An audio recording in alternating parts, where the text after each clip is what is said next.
السلام علیکم خواتین و حضرات، کیا حال ہے آپ کا؟ اب میں آپ کے سامنے اپنا افسانہ انگڑائی پیش کر رہا ہوں۔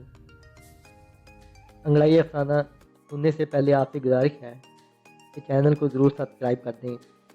فرض ہے، شام ہوتی تو اس کو بستر پر جانے سے ڈر لگتا، بیڈ پر انجانی یادیں اس کے اعصاب کو مروڑتیں، لیٹ کر اس کو حد نظر ریت کے ٹیلے ہی ٹیلے نظر آتے، راتوں کو سرسراتی ریت اس کے بدن سے ٹکراتی تو اٹھ کر بیٹھ جاتی، اور جوانی کے بے جان شور سے دل برداشتہ ہو کر اوڑھنی چہرے پر ڈال کر گورے بدن کو انگلیوں سے سہلانے لگ جاتی۔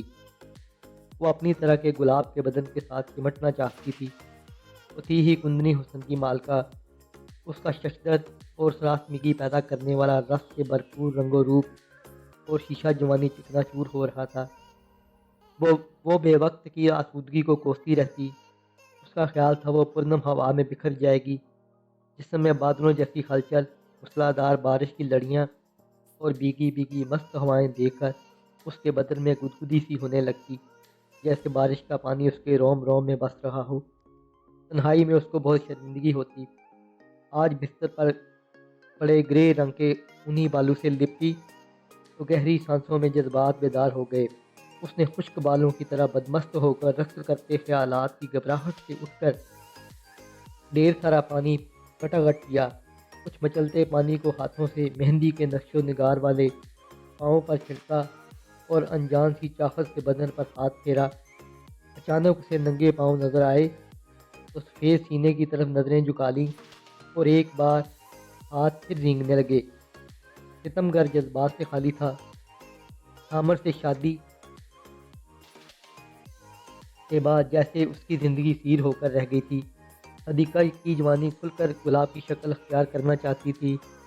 دل جذباتی ہیجان کی طرف مائل رہتا، رات بھر جوان جسم کو بستر پر پٹھاتی رہتی۔ اسے کسی ایسے بدن پرور کا انتظار تھا جو پیار سے اس کی بوند بوند نچوڑ لے۔ انتظار کی نوکیلی مہیں اس کے جسم میں چھید کرتی رہتی۔ دن بھر دل گداز آوازوں کے ساتھ منہ گھٹنوں میں چھپا کر روتی رہتی اور رو رو کر چہرے کی دلکشی ماتمی رنگ میں بدل دیتی۔ سامر اس کے حسن کی دیوانگی سے مایوس ہو کر دیر سے گھر آتا تو صدیقہ کی جوان زندگی کا حسن بیدار ہو جاتا۔ وہ اپنے وجود کا پیار نچھاور کرنے لگتی اور محبت برے شکوے شکایت کرنے بیٹھ جاتی۔ پھر پیار سے سامر کے کندھے دبانے لگ جاتی۔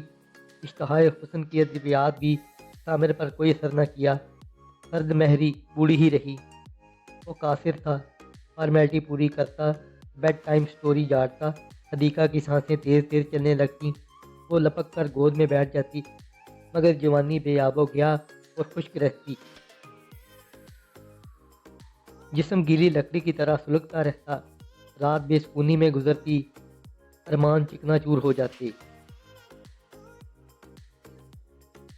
سامر بوڑھا ہونے کے باوجود حسن و جمال اور کشش کو برقرار رکھا ہوا تھا۔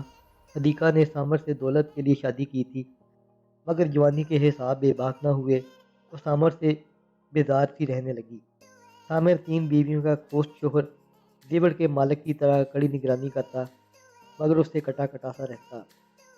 جونی کو گھر والے باہر نہ نکلنے دیتے، وہ شرمسار لڑکیوں کی طرح گھر میں پڑا رہتا اور صرف لڑکیوں کے ساتھ کھیلتا۔ اس میں زنانہ صفات پرورش پاتی رہی۔ ڈیڈ بولا باہر کھیلو، مم بولے گھر میں کھیلو۔ وہ کبھی جون کبھی جونی بن جاتا، معلوم نہیں نر ہے کہ مادہ۔ اپنے ملک میں کوئی کام نہ ملا تو وہ 2 اور لوگوں کے ساتھ بلدیہ ریاض میں آ گیا۔ دن بھر کلائیوں میں پھنسی چوڑیوں کو گھماتا رہتا، کبھی گلے کی چین کو درست کرتا یا چہرے پر آدھ پون ترچھے نقوش ترتیب دیتا رہتا۔ کپڑوں میں زنانہ پن، لڑکیوں میں لڑکا اور لڑکوں میں لڑکی۔ 3 جھاڑو جب سڑکوں پر چلتے تو لوگ نمائشی جسموں سے لطف اندوز ہونے لگے اور ناز و انداز سے مسرور ہونے لگے۔ پولیس نے پکڑ کر حوالات کر دیا۔ جونی کھلی رنگت وال اور زنانہ نقش و نگار کا محنت کش تھا۔ کہنے لگا پتہ نہیں اب ہمارے ساتھ کیا سلوک ہوگا، ہم وقتوں کو ذرا خیال نہیں آ رہا، رات بھر سے حوالات میں ہیں، اب تو بھوک سے پیٹ بھی درد ہونے لگا ہے۔ ونی کوٹھڑی میں منہ چھپا کر روتی رہی اور بار بار یہی کہتی رہی، ممتا کی ساری ٹھنڈک مجھ میں ہے، میں کیا نہیں کر سکتی۔ کمیلا تیکھے نکوش کے ساتھ رشک بھری نظروں سے کھوئی ہوئی بیٹھی تھی۔ اس نے جھنجلا کر کہا، کمبخت، رات بھر سے بدن میں چنگاریاں بڑک رہی ہیں۔ میں نے تو امرس کو پھانس لیا تھا، بس اب آیا مگر نہیں آیا۔ تینوں کولے ہلاتے اور انگلیاں چٹکاتے ہوئے شرتے کے پیچھے چل دیے۔ شرتے نے تینوں کو سامر کے پاس لا کر کھڑا کر دیا۔ سامر نے گاترا سر سے اتار کر ہاتھ میں پکڑتے ہوئے کہا، تم تینوں زنہے ہو، تمہیں اس ملک میں کس نے بھیجا ہے؟ سڑکوں پر لوگوں کو پریشان کرتے ہو، گھروں میں کام کرو گے کیا؟ تینوں نے پہلے ابروؤں کے اشارے سے سر ہلا کر ہاں کہا، پھر بولے، زنہے ہیں تو ہمارا کیا قصور؟ سامر نے جونی کو حدیقہ کے پاس فالتو کاموں پر لگا دیا، باقی دونوں کو دوسری پردہ دار بیویوں کے پاس چھوڑ آیا اور تینوں کو بیویوں کی کڑی نگہداشت کرنے کا حکم دے کر پرسکون ہو گیا۔ حدیقہ اپنے آپ کو اور بھی کوستی، جب اس کو نیند نہ آتی، ماتھے پر بالوں کی جالر لٹکائے، سر پر سکارف باندھے، بستر سے اٹھ کر باہر آ کر نرم ریت پر لیٹ جاتی۔ اسے نرم ریت کا لمس بہت پسند تھا۔ ریت پر بیٹھنے سے اس کا رنگ ایسے ہو جاتا جیسے آبادی میں گھبرانے والا جنگلی پھول۔ ریتلی ہوا میں زلفیں لہرا کر اڑتی اور بار بار اس کے رخساروں کا بوسہ لیتی۔ جونی کی دل موہ لینے والی شوخیاں اور جان لینے والی ادائیں دیکھ کر اس کی روح مدہوش ہو جاتی اور اس کے لہجے کی مٹھاس چپ چپ کر دل میں اترنے لگتی۔ وہ اس کی باتوں سے محظوظ ہونے لگی۔ اس کی باتیں فوج ظفر موج بادل اور پیار بن کر حدیقہ کے دل میں لرزش پیدا کر دیتی۔ رات بھر اس کے چہرے اور باتوں کی مٹھاس نے اس کے جوان انگ پر غلبہ کیے رکھا۔ اس نے اپنے ہاتھوں کا پیالہ بنا کر اپنے پھول جیسے منہ سے چوم کر کہا، ہاتھ اس کی طرف بڑھا دیے۔ دونوں کے دل میں گدگدی سی ہونے لگی۔ وہ خیالوں میں اسے بازو میں بھرنے کی کوشش کرنے لگی۔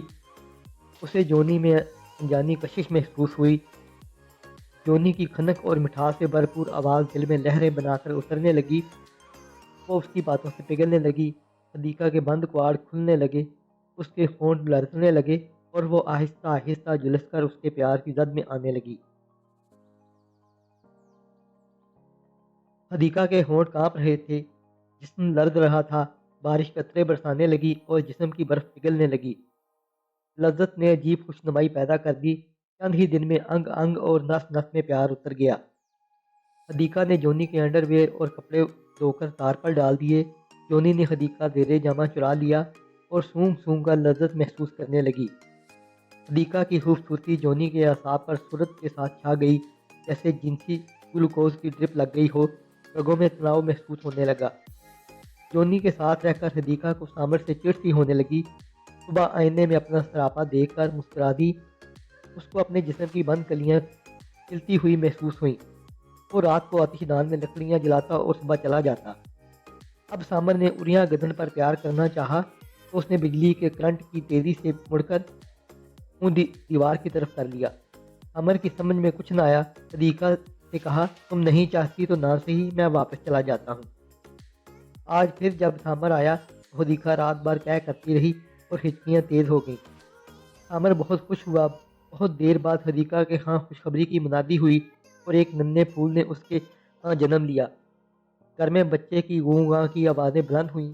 حدیقہ بچے کو دودھ پلاتی رہی اور نظریں چراتی رہی۔ سامر خوشی سے پھولے نہیں سما رہا تھا۔ اس نے بڑے جشن کا اہتمام کیا۔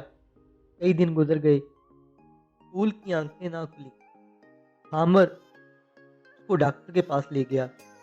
ڈاکٹر نے رپورٹ پیش کی کہ بچہ کتے اور بلیاں کھانے والے کے نطفے سے ہے اور یہ دونوں جانور بہت دیر بعد آنکھیں کھولتے ہیں۔ سامر کی رگوں میں جیسے سانپ کا زہر رینگنے لگا۔ وہ دیوانہ وار اٹھ کر اپنی دوسری بیویوں کی طرف دوڑا۔ کتے اور بلیوں کی سما خراش آوازیں اس کے کانوں میں گونجنے لگیں۔ اسے یوں لگا جیسے یہ آوازیں کانوں کے پردے پھاڑ دینا چاہتی ہیں۔